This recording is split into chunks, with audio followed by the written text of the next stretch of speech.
मसीह के कुदूस नाम में आपकी सलामती हो। आज एक हम अपने बड़े स्पेशल सेगमेंट के तहत यूनाबाद में आए हैं और जैसा कि आप जानते हैं भाई आशिर और उनके भाई और उनके बेटे ने एक बड़े ज़बरदस्त काम किया जो क्रिश्चियन कम्युनिटी के लिए एक बड़ा ऑनर का सबब बना और उन्होंने एक K2 की जो बेस कैंप है उसको सर किया और वो अपने छोटे बेटे के साथ जिसकी उम्र 11 साल है उसको साथ लिए हुए थे और इसकी बड़ी ज़बरदस्त पाकिस्तान में प्रोजेक्शन मिली और तमाम मीडियाज़ ने इसका इकरार किया कि और ये एक छोटी उम्र में बच्चा गया।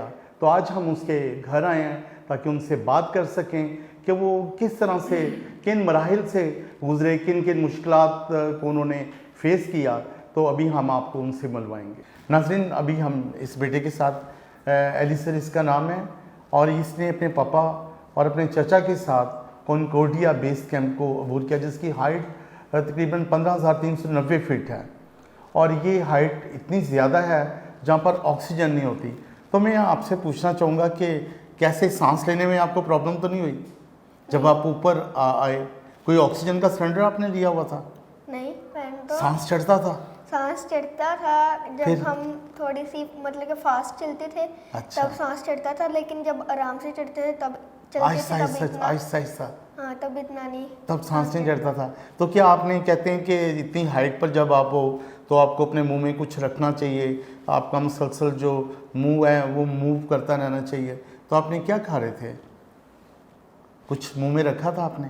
बिस्किट खा रहा था। बिस्किट खा रहे थे? कुछ चॉकलेट नहीं थी? नहीं, वो नहीं खा लेके गया। चॉकलेट लेके नहीं गए थे?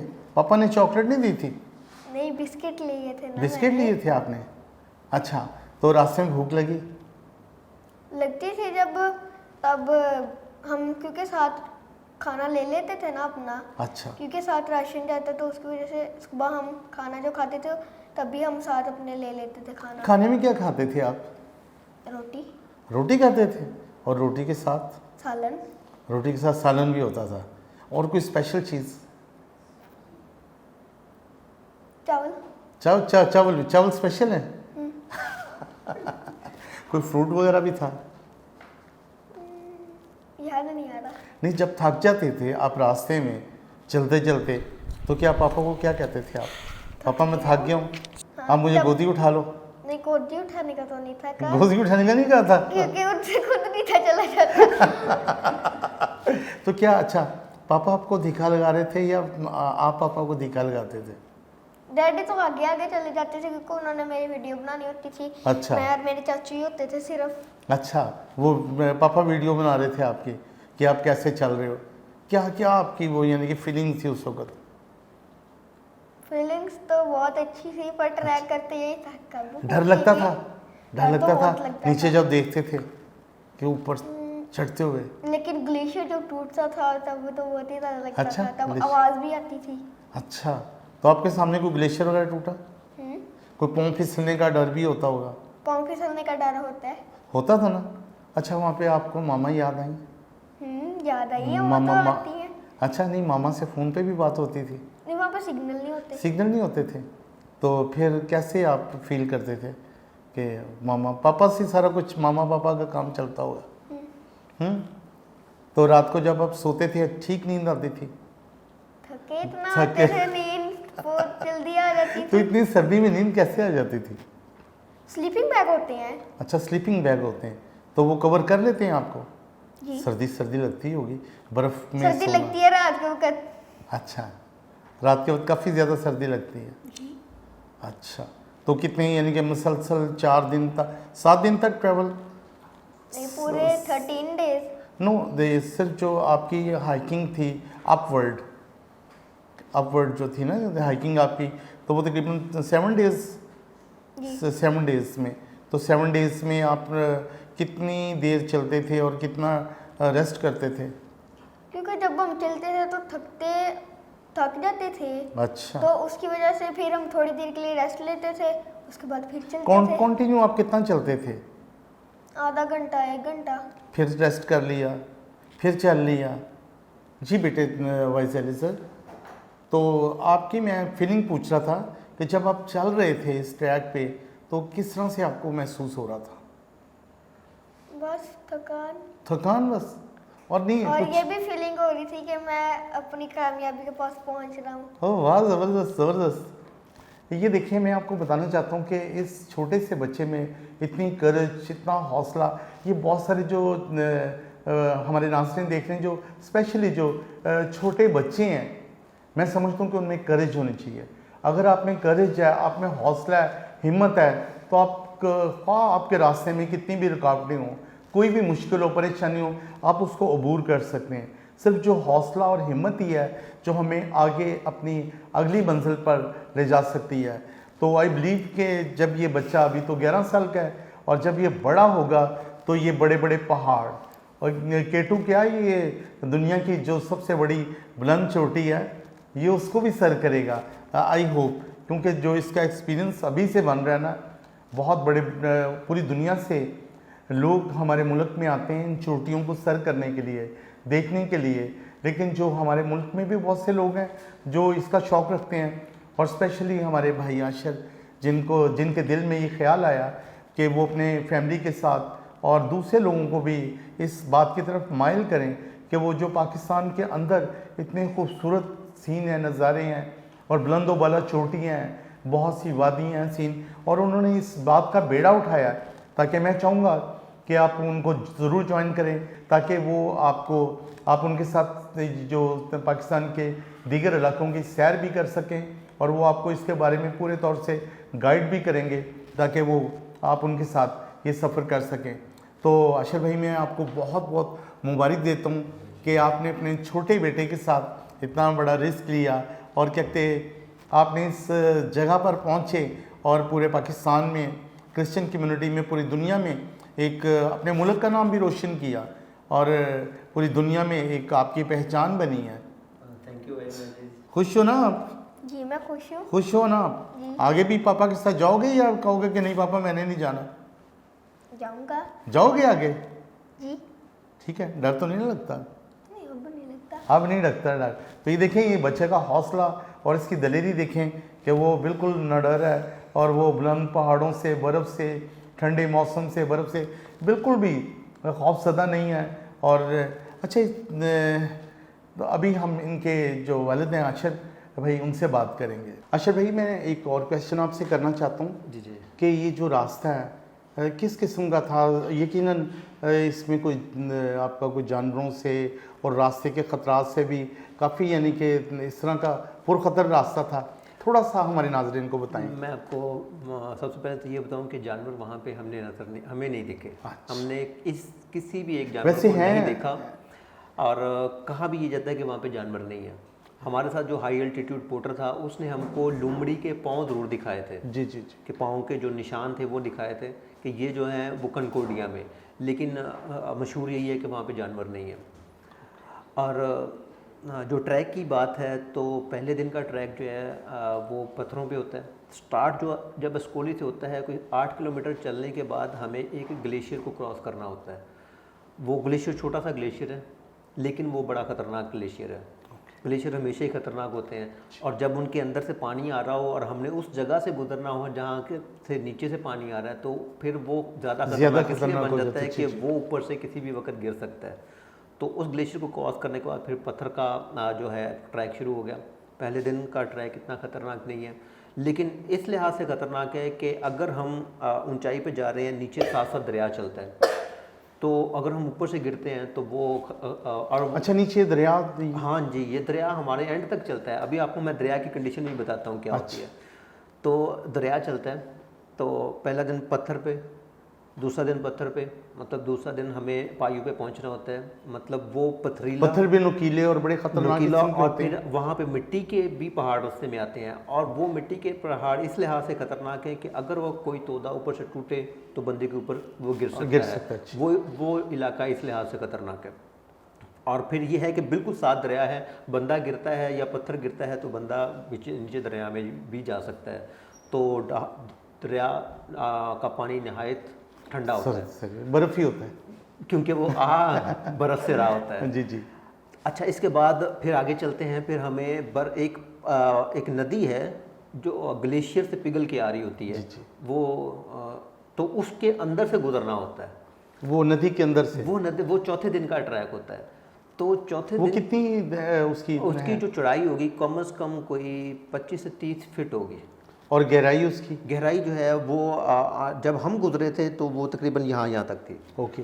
तो घुटनों अगर से ऊपर? हाँ जी, 11 बजे से पहले अगर गुजर जाए तो इतनी है, और अगर हम इसके बाद गुजरेंगे तो चूंकि फिर धूप की वजह से ज़्यादा फिर वो हाइट ज़्यादा हो जाती है, फिर और ज़्यादा मुश्किल हो जाता है। और वो ख़तरनाक इसलिए है कि अगर बंदा बीच में गिरे तो कोई 100 फीट के फासले पर झील है जी जी जी बलत्रो ग्लेशियर के अंदर। जी जी। और अगर बंदा वहाँ से उसके अंदर चले जाए तो बस गया, फिर चांसेस फिर कोई चांसेस ही नहीं निकलने और के। चौथे दिन के बाद इस नदी तक पहुंचने के लिए हमारा जो ट्रैक है वो पत्थर ख़त्म हो जाते हैं और ग्लेशियर स्टार्ट हो जाता है। बलत्रो ग्लेशियर उसका नाम है, और दरिया ख़त्म हो जाता है। तो दरिया ख़त्म कैसे होता है कि दरिया ग्लेशियर के नीचे चला गया, ओके। और ऊपर 2 मंजिला 40 फुट 30 से 40 फुट बर्फ़ की तह का वो ग्लेशियर है जिसके ऊपर हमने आखिर तक चलना है अब। तो ओके, दरिया से नीचे आप ग्लेशियर के ऊपर चल रहे हैं। अब हम दरिया नीचे है, ऊपर ग्लेशियर है, और हम उसके ऊपर जा रहे हैं चौथे दिन से आखिरी दिन तक 8वें दिन तक हम फिर ग्लेशियर के ऊपर ही हैं। फिर वापसी पर भी हमें जब तक हम वापस उस जगह पे पायु पे नहीं आ जाते हम ग्लेशियर के ऊपर हैं। तो ग्लेशियर ऊपर पत्थर नज़र आ रहे होते हैं, नहीं पता चलता कि ये ग्लेशियर है।